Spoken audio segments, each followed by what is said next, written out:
welcome to the Startup Grind.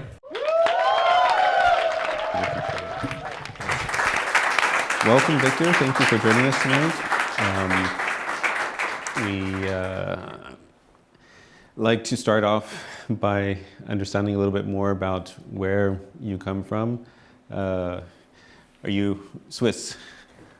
I am Swiss. I'm a secondo. That's okay. What a lot of people here in Switzerland are.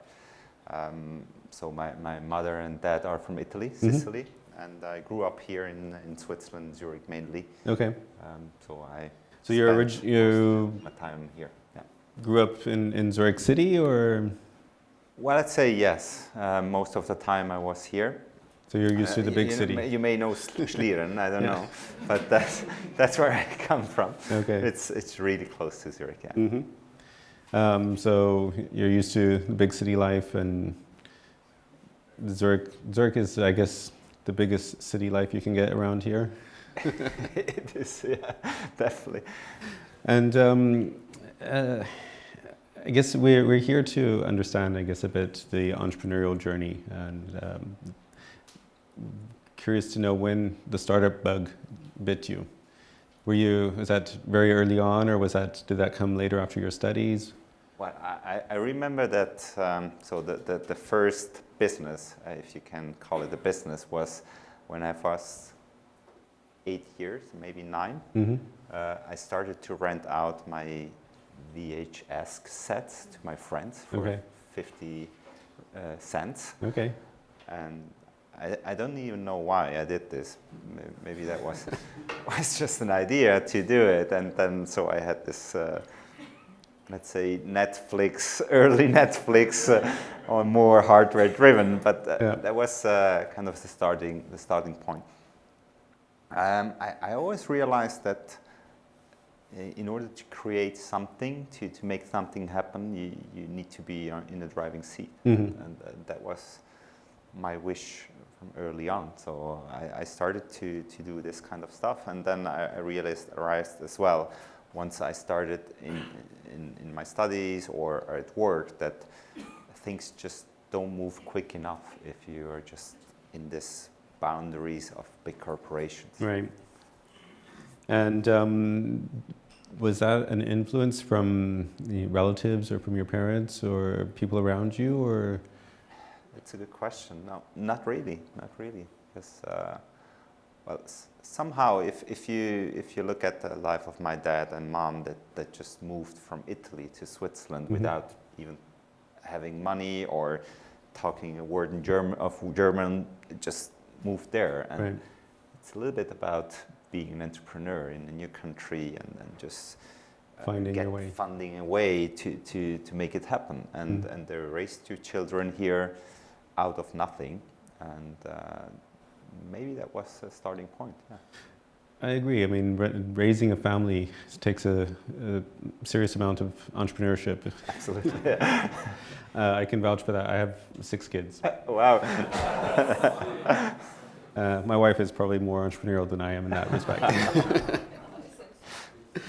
And so right now you've been running StaffFinder for a couple of years, for about 6-7 years. We started officially in 2009. What's the elevator pitch? So now we'll put you in the hot seat. We're always trying to get the entrepreneurs, startups to tell us their elevator pitch. Yeah, well, we strongly believe that the world of work is just broken, or it's just not working in the way it's working today. So flexibility is missing. The way short-term and short-notice work is done is just completely wrong. Mm-hmm. And we just fix the problem. We just enable companies to be efficient, to be quick, to have a better time to market. And on the other side, we allow people to have a more flexible lifestyle and to gain freedom while still earning money and making things happen. Okay. And how did this idea come about? Well, maybe just bringing back to my early jobs. today we could say I was a digital consultant. Mm-hmm. Before we were just talking about IT and doing some sort of consultancy. But mainly I was going into companies and helping them out to create better processes, to be faster, quicker, more efficient in what they do with just-in-time production systems or workflow management systems. So early on I just entered environments and tried to do it better with digital help. So I started to realize that there are some unsolved problems on the way. Mm-hmm. And I have my little booklet, so I started to write down all the ideas about what I could do. And one of these ideas was, I remember the first words, like job matcher, where I say there is something wrong with just building very high efficient processes like just-in-time production and just having to manage very permanent stuff that right. don't fit the flexibility you have to give to the output. And so that was the first impact. And then I quit my job as a consultant, mm-hmm. and I just thought I want to do something fun. So I started an event agency. I never did an event before, but I thought this might be fun. Let's do that. And I want to gain some entrepreneurship experience and do something that I like. So I started an event agency. Okay. And I just realized while doing this that it just came across the same problem again, where I could just feel like bringing to an event the right amount of people to the right time with the right skill set is very difficult and time consuming, costly. So I started to look around for a solution, and there was just nobody offering something that was really good. So I thought, well, let's do it on my own. And was the event agency, is that still around? Was that successful? That was successful. I sold the company mm-hmm. just last year. Okay. It was not huge, but was still there. And we did outsource one of the ideas of the event agency to become another spin-off, let's say. And that we just founded a few days ago. You may know Sven, mm-hmm. Sven Beichler, that was here as well. He's one of the co-founders as well there. So we're launching a new company in there. I'm not operational, but that's just one of the successes out of this first idea. It was mainly a test project. Mm-hmm. Just really, I'm not really the guy who likes to go and do a lot of studies. So I thought, well, let's just do it. Just try it. Let's just try out. And if I'm okay, I will survive. If not, I'll learn. So StaffFinder came primarily out of a need from your original company? Well, basically out of you, the past. You created it to fulfill that need. Out of the past as well. Just I did saw a lot of big companies just mm-hmm. not being able to match the output to the input. Yeah. And where they had this very, very constant and very unflexible workforce model, and they needed to deliver a very flexible product. And if you look at the airport as an instance, they have a very flexible product. They have no idea when the flights are coming, how many people will arrive, how many luggages will they carry on, and all of the airport is just basically fully reliant on passengers. Right. But they have no good strategy in order to allow the staffing to match the efficiency and the speed of the output. So one of the challenges many entrepreneurs face when they have an idea or they want to start something is to fund their idea. How did that work for you? Did you get funding for that? Well, I was lucky enough to have some money on my own. From your consultancy? Just, from my consultancy time, I was just traveling all around Europe and earning good money and having a good reputation, but not having a nice life in terms of family and friends, because I just was always away. Mm-hmm.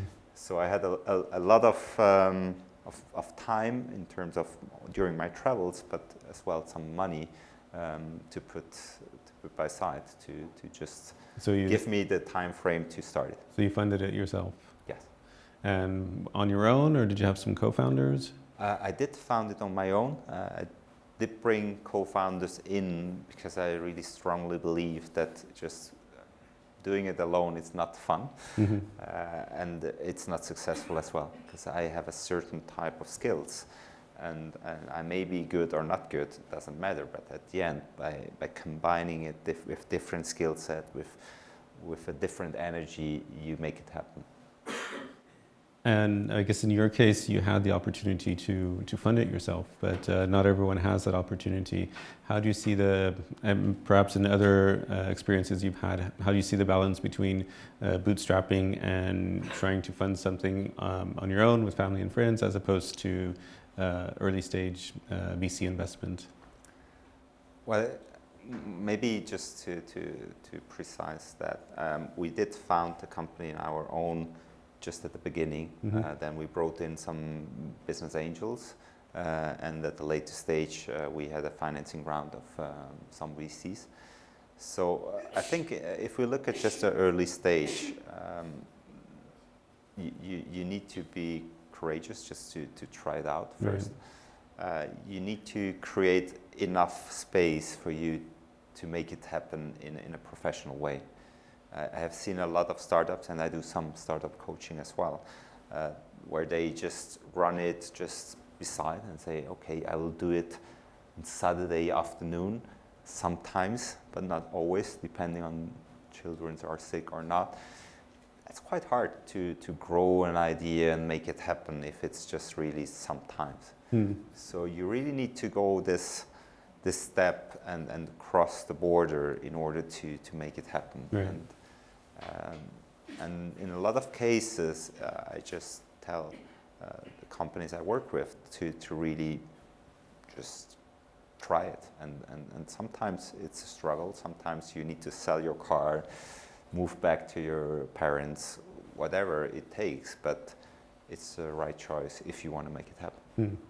But that's, by the way, what I did as well. I did just give away my nice car. I quit my apartment. I moved back to my parents' place. I reduced my costs to an absolute minimum to make it happen. Nice, that's great. Yeah, I mean, that's, I guess, one of the challenges here in Switzerland is that it's such a comfortable environment that it's often challenging or difficult to give that up. And you have to be really passionate to pursue that with, trying to find that balance between Yeah, my mother was not happy. I tell you. But yeah, worked out. My son is back. Being in Switzerland, let's face it, if you have a job where you earn decent money, and by being a consultant department head, I had 20 people I was leading, traveling around Europe. I was like, oh, you're crazy. What are you doing? I'd say, I don't know what I'm doing, but it might be good fun. And I can still go back and do it again if it doesn't work out. Calling from here? Somehow it was a calling from inside, yeah, definitely, yeah. So you had this pain point that you were trying to solve for you personally. How did you know that was going to be something that you could scale, that would be monetizable, that were other people's pain points? How did you validate that? How did you approach that? A lot of, let's call it prototyping or just talking. I just went out and talked to everybody, and that's not very Swiss as well, because most of the Swiss startups just have fear of somebody will copy my idea. I just say, well, if I don't do it, it will not help. Just let me go out and talk to everybody. And most of the times you just hear, oh, this will not work. This is just crazy. And then, thank God I'm the type of guy who say, okay, if they say it's not going to work, I will make it work. And that's just what more motivating and more motivating. And I started to hear a lot of feedback. And if you just start to just separate the noises of it's not working and so on, and really listen to what they say, you'll get a lot of feedback. And that's where I started to realize, okay, every talk I have, it's helping me to shape my idea in a better way. And so I did pitch all the time. I went out and talked about the idea, sometimes a little bit longer, even to the competition. that today are knocking our doors. I was there before I even found it, and I was talking to them about how I want to build it up and saying that this will never work. It's not what the business is about. But suddenly I came to the point where I had this talk and they couldn't really give me a clear statement why it should not work. Mm-hmm. They just said, it's not going to work, it's just my feeling. I say, okay, that's a good starting point. They have no clear statement, no clear point that they can have as an objection. Right. And so I felt, okay, this is the Something point where there. I want to be. Yeah. Okay. And when it came to reaching out to potential, the actual customers, in other words, the companies. So I assume from the people side, from people signing up, there's always an interest for those who are looking for temporary work. There's always a need for something. But from a provider side, from a company side, that takes a little bit more outreach. And how did that Well, come about? all the talks had a separate gain in terms of what I got, and that was a lot of customer feedbacks, and in some of the case I really went out and told, this is the idea, this is what I want to do, and they said, yeah, this sounds good, it could be interesting. I say, what do I need to do in order for you to buy it? I say, yeah, this, and this. And so when I had it, I just went there and say, hey, you said I need this, and this. Check. Yeah. You buy. I say, okay, let's test it out. And that was the starting point. Obviously, by having an own event agency, that was one of the first customers as well. We had a lot of suppliers, so the network helped to get there. But we had a lot of customers I was just talking to in order to get feedback that at least tested the system first. And it's sort of a chicken and egg problem. You need personnel to fulfill the jobs, and then you need people to provide the jobs. Yeah. So, yeah, marketplace is always tricky to build up, as you really need to balance both sides. We just started with the event agency and one job. We even did it all manually without having a system. So I did stuff, a promotion with over 100 people in 50 different locations. That was really painful. I thought, well, nobody wants to do that. So I remember me just answering over 1,000 emails to cover the jobs, and then writing all the contracts, the pay slips, and so on. And that's where I had this first little pool. And once you start to have a little pool, you always need to match the demand and supply side in order to grow the pool.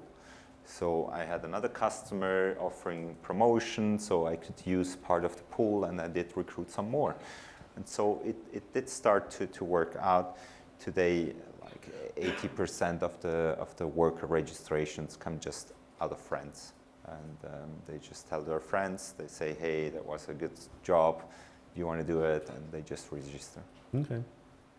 So nowadays you have about 100,000 temporary employees registered on the site, and over 6,000 employers registered on the site. Yeah. And you guarantee, or you promise about, or from what I understand, about 98% of the jobs that are posted or requested are resolved within 4 hours. In the early days, you had a guarantee of 12 hours. How did you manage to get from 12 hours down to 4 hours? I think we could even go lower today. It always depends on what kind of job, the salary, the number of people you need, the area, and so on. So it's really dependent, and the time frame as well. If you just, let's say you order or you want somebody and you start to do your job request at 2 a.m. Sunday, it's more tricky than if you do it during daytime. And so there are a lot of parts that influence that. I would say if we take the nice view on that, we could cover jobs in 2 minutes. That's kind of an average overall.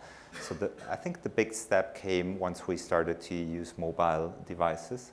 where the worker had Right. just the device in his hand. So it started to speed up.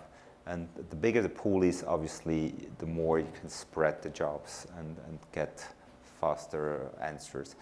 And obviously, by having workers just getting used to how to work on a system will help as well, as they understand if they are quick, they get the job. And if not, Yeah, job course. may be gone. That's how it works. Nice. So in the early days, you participated in the Venture Leaders program that took you to the US. Yeah. How long did you spend there? It was 10 days in Boston. Mhm. So And there you got to get some insights of entrepreneurship and startups and business practices. As we know, Switzerland is very different from the startup ecosystem in other places, and especially in the States. Yeah. What was the main takeaway from your experience abroad, even though it was a very short amount of time? it was very interesting first to get to know some other entrepreneurs in Switzerland. And by bringing together this 20 people out of very different environments that go through the same pains like you do, that was already a good gain, even without going to the US. By going to Boston and being at MIT or Harvard and visiting a lot of successful companies, investors and others, you could feel like there is a different drive, like there is a more global view on how the market looks like. I think this really helped to just be more global than local. Before I went there, maybe I had this vision about Switzerland, and the market in temporary work or in flexible work is already huge in Switzerland. So 7 billion or more, it's just Switzerland. So the question was, okay, why should we go that far? But I think once you go there, you realize that there in the internet there are no borders. So the question is, why do you limit yourself to just be local? Obviously, you need to go step by step, but in terms of vision, it's a global vision. So why not? So think global from day one. Yeah, and that's a problem in Switzerland. I think that Swiss startups have great ideas, but they are a little bit too scared for the big world. Just a reminder, if anyone has a question, just raise your hand and we'll bring a mic around. So moving along as StaffFinder grows, you just recently, beginning of this year, you got a big investment. I know it's not official, but reports say about 20 million. That's one of the larger investments that a Swiss company has received. So, which of the Ferraris outside is yours? No. When you make such a big investment like that, it brings a whole different level of challenges. What was the biggest challenge in going for such a big round? Well, we brought in investors that are not Swiss. That's the first big challenge, as there's a different mentality, there's a different language in the company, so you need to change everything within the company just to meet the reportings. And so you build up a lot of stuff around there that wasn't just not needed before, and really is not helping you a lot in terms of just making things happen and just reporting. So that was a big change for myself, because I used to really be out and go to the customers and make things happen. And today, I must say maybe 50-60% of my time is just about reporting, just creating equity stories, going to the next steps, some sort of this tasks. And so that did change my job a lot. But it opens up as well new opportunities. So possibilities to make the global dream be more close than what was possible before. And I think as well the network, and by having Goldman as a partner and an investor, it opens up a lot of doors just by talking about your investor. That gives you a lot of credibility as well. Right. So it's... And you it's see about yourself being able to go back to the more active role once things get rolling, or you think... Well, it depends on the job I aim to do. Yeah. At the moment, by being a CEO, this is... Your primary responsibility. That's my job. And the question is, on the long run, if I have to stay the CEO. For the moment, it's good. I'm learning a lot. Expansion is great. There are a lot of new things coming up. But I see myself as a player in a big game. So if I'm the right player now for a CEO, maybe I might be a better player at the later stage in another role, or maybe I'm still good there. It doesn't matter. Right. As long as we win as a team, it's not about me. It's about making things happen. And what advice would you give to Swiss entrepreneurs who are looking for funding? Well, be bold. Don't hide, and just look internationally. Just like the global idea. There are a lot of good investors and interesting investors all over the world. And obviously, being here in Switzerland, there are some good ones here too. But you need to prove yourself and the investors that you can make it happen. So in Swiss environments, there are not a lot of investors that just push out money without seeing results before. And I think this is not too bad, because it will give you the understanding that you need to make things happen before just pushing out your hand and asking for money. And that's what we did, and it was not really a big challenge to raise money. It was more the process that was Right. incredibly hard to go through all the due diligence and all the steps to really make it happen. But we had plenty of different investors that wanted to invest to us, because we just had a good story. There was turnover, there was customers, we had a good growth history, a good team there that just really showed that we can make it happen at the end. And so we have a question here. So you have been a fantastic innovator and very successful. So what's next? How are you gonna keep innovating in this kind of industry? How are you gonna respond to competition and so on? Well, definitely. I think innovation is the driver in ICT. If you're not keeping to create innovation, you're gonna fall behind. We have spent a lot of time now to just create a good environment for us to be able to innovate at a fast pace. That was very challenging, and we couldn't bring out a lot of innovation on the way. That was as well sometimes painful for us as a company. But to make the next step, sometimes you have to just have the right base ready, and to move from just a small company where I do product, I do sales, I do everything. That's easy to synchronize and easy to perform.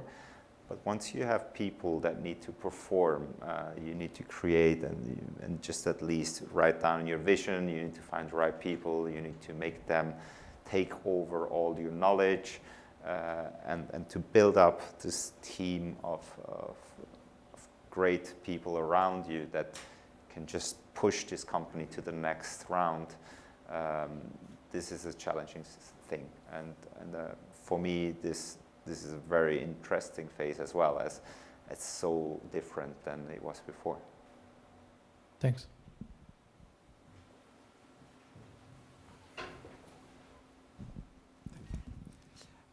How did you select, if I may use this word, your associates at the beginning? I mean, your co-founders. What was the process that? I did know both of them, and I did know that they are very different than I am. So one of the guys I did select, I worked with in the IT environment, and he's this type of engineer that is really close to every detail. He needs somebody that is passionate and can go out and talk to everybody, but he's not the guy. He's just backstage and make things happen. So we really divided the business into things that happen until the hour is approved, and then he's doing the rest.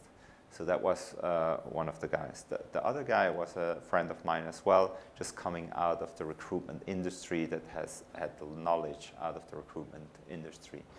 So I thought sounds like a good mix. So I tried to find people that are just different in a first instance.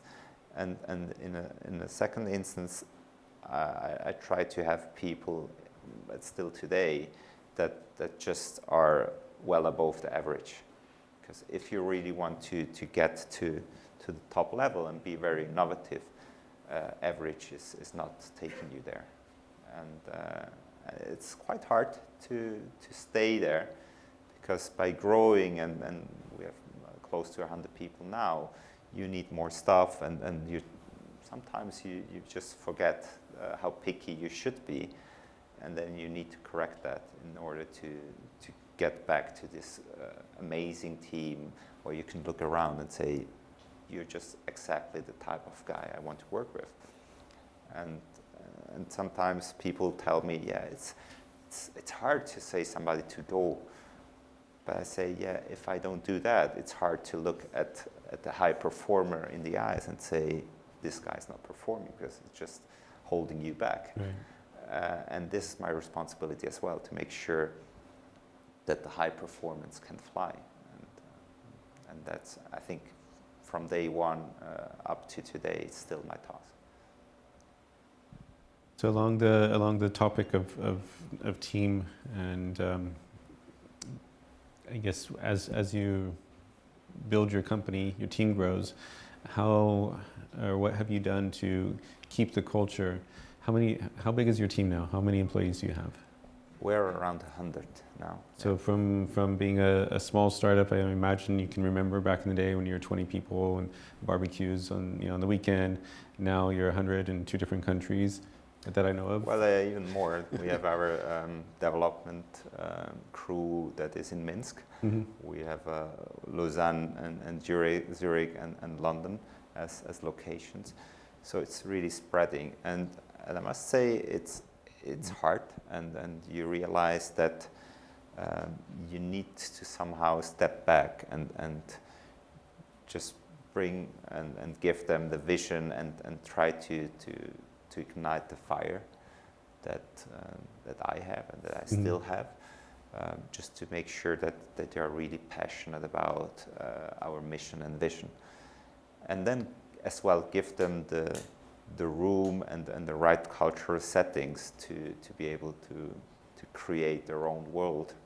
Sometimes it was hard, because I felt like, oh, you should do it this way or this way, and then you need to step back and say, okay, they will do it in their way. Still okay, maybe the boundaries are still there, but they just go a little bit a different route. Okay. And what do you feel is the most underappreciated skill? I think being able to build up and maintain a team and the culture. Everybody's talking about culture, but it's hard to really measure to make it happen. And so I think from my point of view, just holding and creating high performance teams is something that's quite hard. So a good team leader. A good team leader, but as well a visionary that can ignite the fire even in hard times. Right. There will be hard times and times where others just say, this is not going to work, and you still need to be very optimistic and say, yeah, we guess why make it work. Just come on. You have absolutely no idea, but yeah. That's what my job is about, to say we're going to make it work. And most of the time, if you just believe, that's where you get to. You're a technical guy. I understand that you have a technical background in IT. So the product, the service, the value proposition you offer to your customer is interesting, but you have to sell it to a people-driven industry. So how did you ensure at the very beginning that your customers understood you? Yeah, as I was a customer as well, just with the other company, I did start the thinking out of the problem or the pain points rather than just creating a solution that then I tried to match to a problem that was maybe not there. So it was really from day one a pain point driven idea. So I did understand the pain points of event agencies. I did understand pain points of promotion and suppliers. So that's where I started. But I had to learn a lot about what retail pain points are and the language, and I did underestimate the, let's say, the fear of change that the world has. In a lot of cases, you can really calculate numbers and show them it's going to be way more efficient, way quicker, and they can say, yeah, that's exactly what I think, but they will not do it. I was like, but what's the point? And no, you know, but we see, we will do a test in 5 months. And so 5 months. Do it today. But yeah, that's fear, and that's something that you still need to cover as well. So just selling a solution without considering what the points around there are, it's just not helping. You just don't sell. And that's the reason why we just wrote a book with some universities in order to set the ground for flexible work, because there's no theory out there. So in order to sell a product that is just a little bit ahead, people need to understand theory and the gains they get in order when they implement a just-in-time staffing strategy. So we had to write the strategy and the theory, and we had to involve smart people in order to show the world that this is a way to go. And we happen to have a product for that. But at the end, they don't care who has the product. They want to achieve a good result, and they want to be sure if they invest in this product or in this strategy that there will be a payoff and there will be no change on the way. So some of the people out there say, oh, we can see some of the big guys in the industry moving in this direction. This must be painful.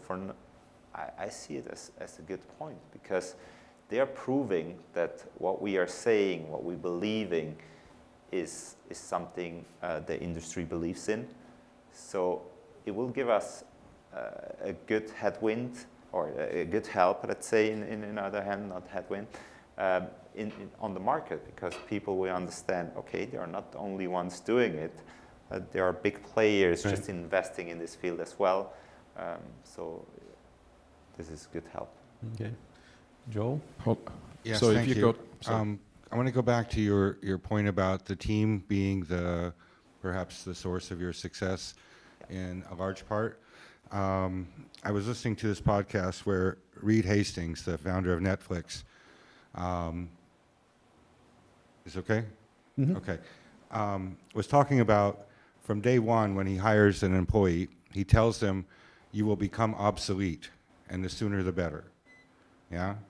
I wondered if in your company you actually practice what you're advising or recommending to your customers. So employees that join your firm, are they encouraged to stay and grow with you? Or do you encourage them to achieve the goal that they were hired for and then step away? Well, maybe in this perspective, we are very Swiss. We believe in a team that grows, and as long as people grow, I don't see a point in just letting them go, because they are part of this company. They grow with the company. Obviously, there are people on the way that just get to a state where they cannot grow with the company, or maybe they have other ideas, other beliefs. and then there is a split on the way. But we had people joining the company as interns, and they're leading departments. Why not? And we had people just moving in 5 different departments over time. Why not? We believe in flexible work. Let's hold it flexible. And we use our system on our own. We have a lot of the team activities and tasks being performed by our own pool.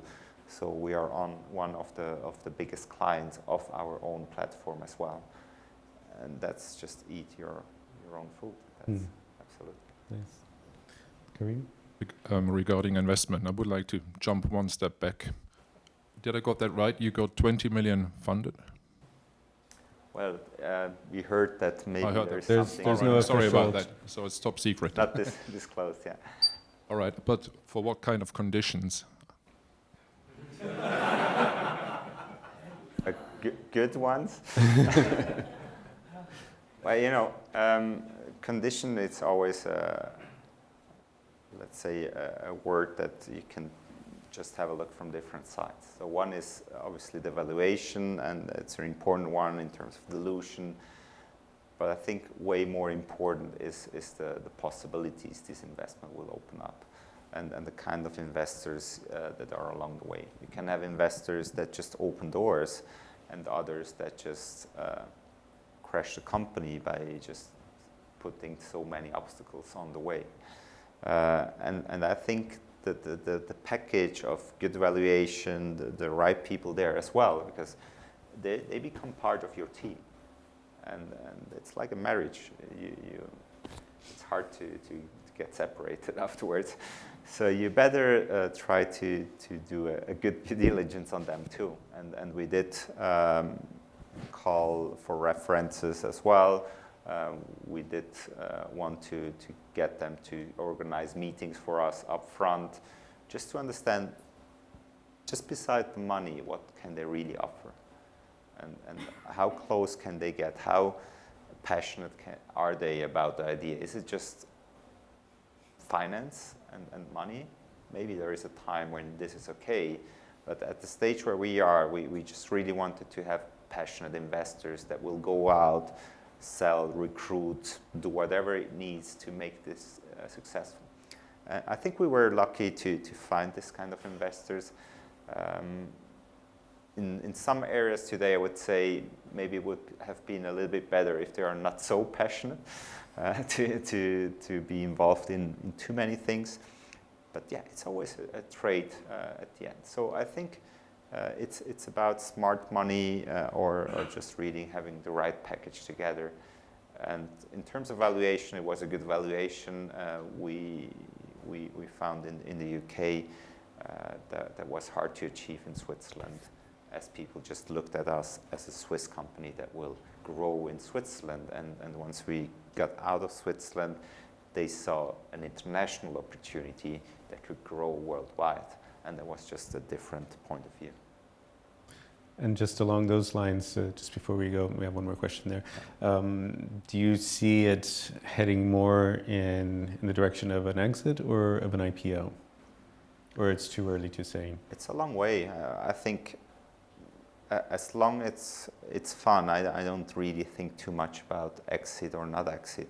By bringing on board VCs, obviously, it's a route you're going to go sooner or later. But I think we have all the possibilities to even have the view, or at least the wish to even go for an IPO. Mm-hmm. But we'll see what happens on the way. Okay. Thank you, David. I quickly wanted to come back to one of your answers, which I found very interesting. And you said building and maintaining a team is one of the most underappreciated skills.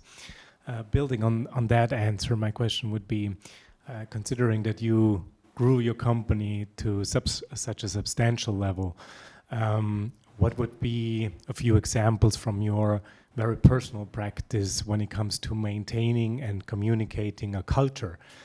Because surely you had a culture in the beginning, but with growing the company so much and with taking on VC investments, I'm sure you made many development steps along the way. How do you ensure that you can communicate your culture and maintain your culture within the company throughout the various ranks? I strongly believe in communication by action rather than just communicating. I learned that in the UK because I have a lot of people there that do communicate a lot, but there's not a lot of action, where Switzerland is hopefully more about action. But what I, as one of the examples, is really to, if you have a team where you say, hey, we want to be the best, we want to be number one, we want to really run fast, you need to be courageous enough to quit to work with people that don't belong in this league. So if you want to play the Challenge League, you need the players for the Challenge League. And I think that's a kind of culture where you say you want to be the best and where you take actions that show that we want to be the best. And this is something that people might not always understand in the first instance. They may even criticize.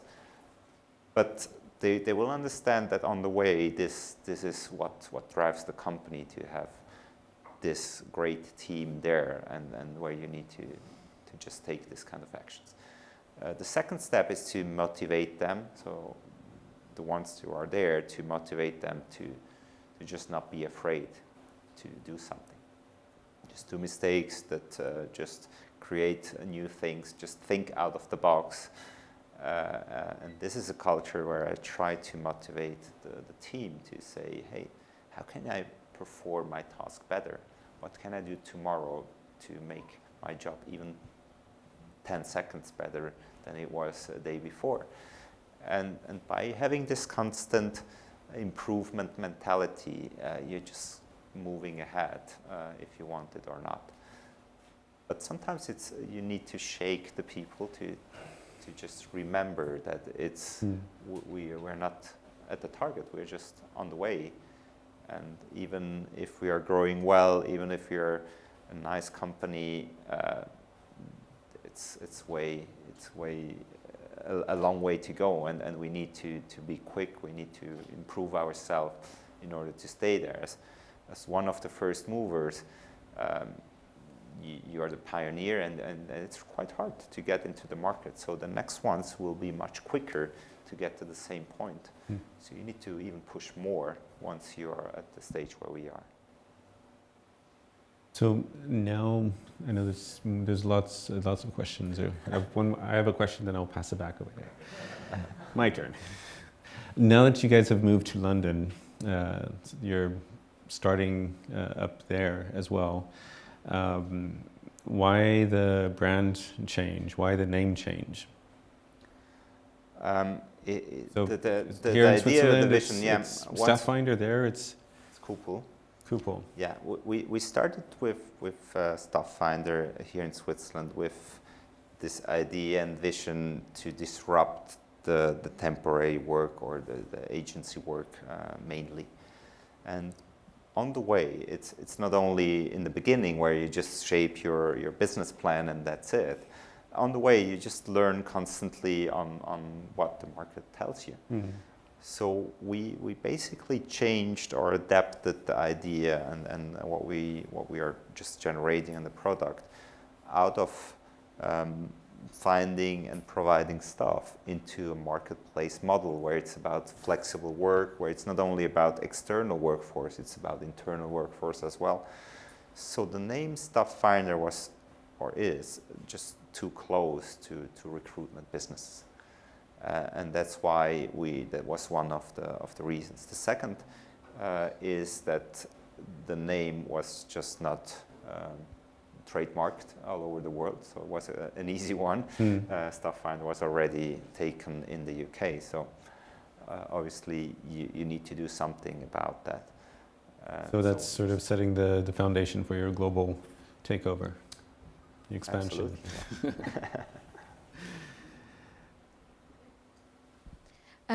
So my question is, you talked about disrupting, right? And I guess when you started your company, you had very favorable conditions. The incumbent didn't think that there was a problem to solve, or they didn't realize why you had this idea.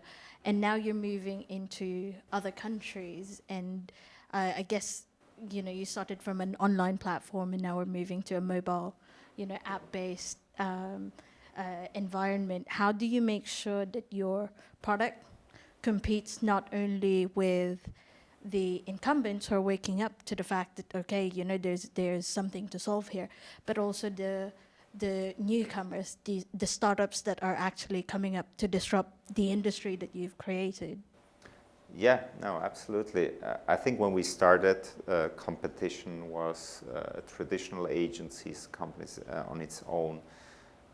Today, competition has become a broader variety of different companies, just being job boards or just matching websites or apps and so on.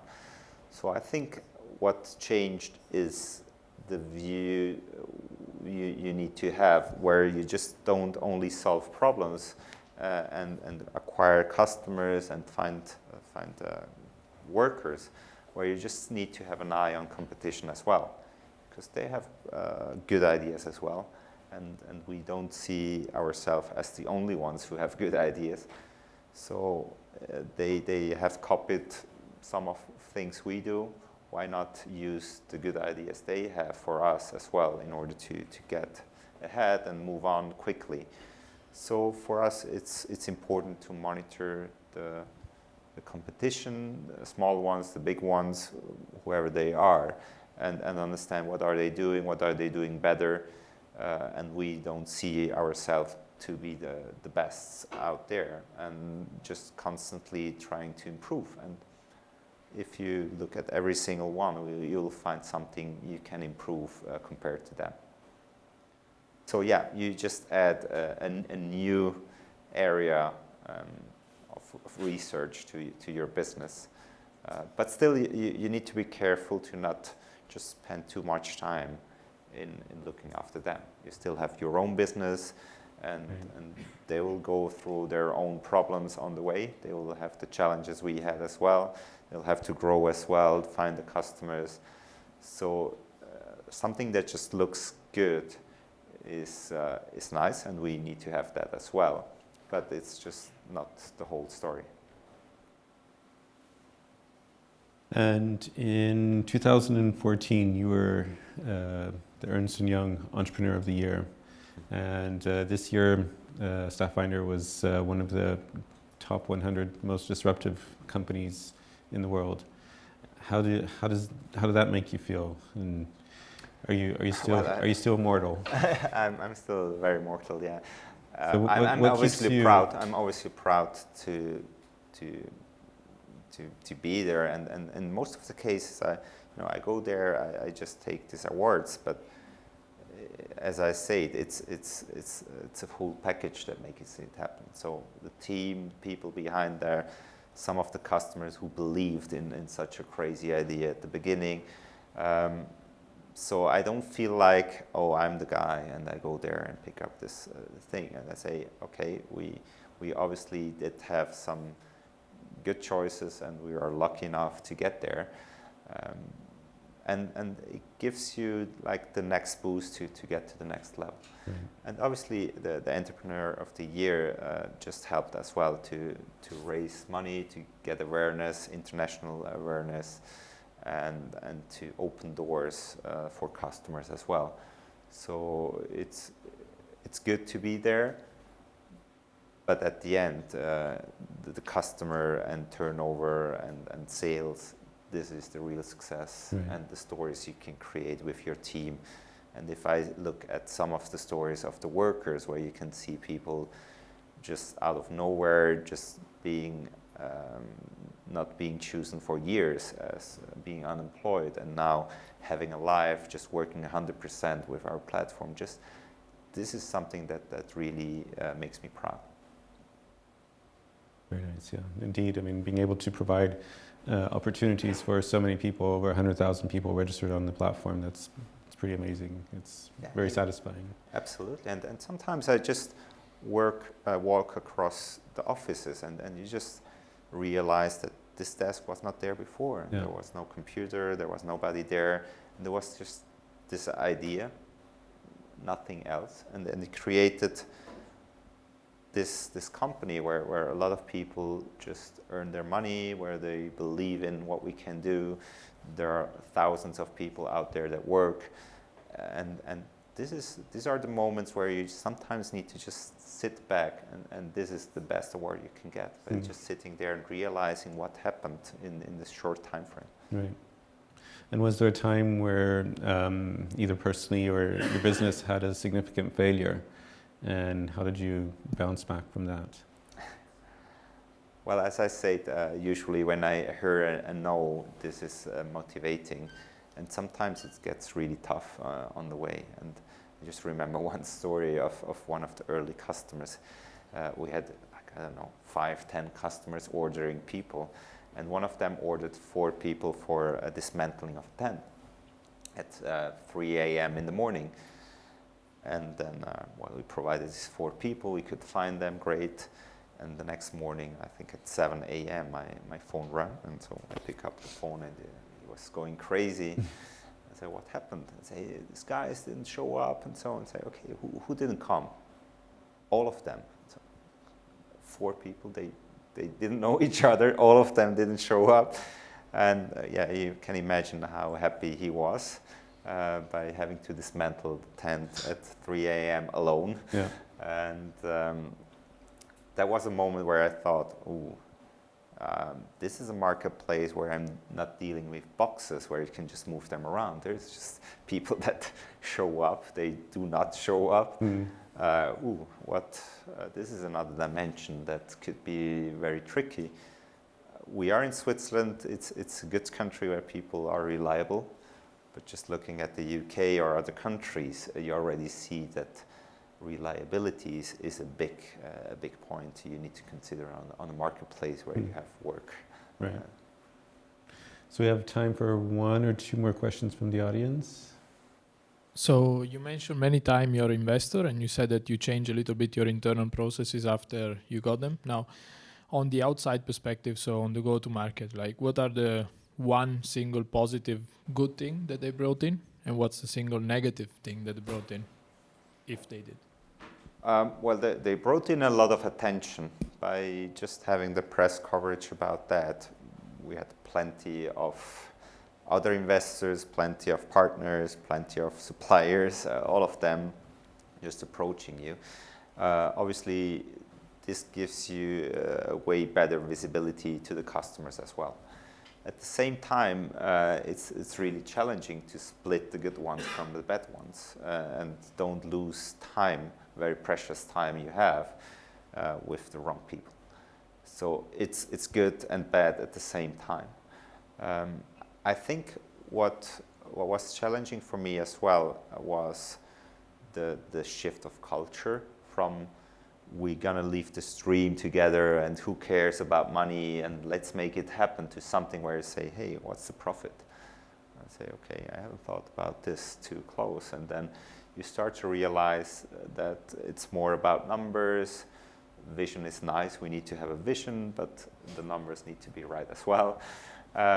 And it's not that I didn't care about numbers. It was always about numbers because it was our money, so we needed to generate the cash flow to work in this company. But we did take things a little bit different before. Maybe in a few years I will tell you if this is better or not. I think it's different. It's different. So it feels like this hour went by a little bit too quick. It was really interesting. But we like to wrap up with a series of rapid fire questions, is what I call it. It's just some quick short questions, and answer the first thing that pops into your mind. Yep. So what is an item that you own that you would never sell? My phone. What is your most unusual skill? I'm a pretty good chef. What's more important, strength, speed, or stamina? stamina. What historical figure do you admire? Figure in terms of Person. Well, there are a few ones. I like Steve Jobs. Just he was, just the way he behaved was a little bit strange, but he achieved great stuff. What is your favorite season of the year?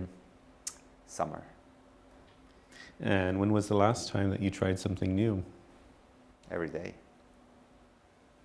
And if I even drive different routes to work because I want to just be flexible. And if you could have the attribute of any animal, which animal would you choose?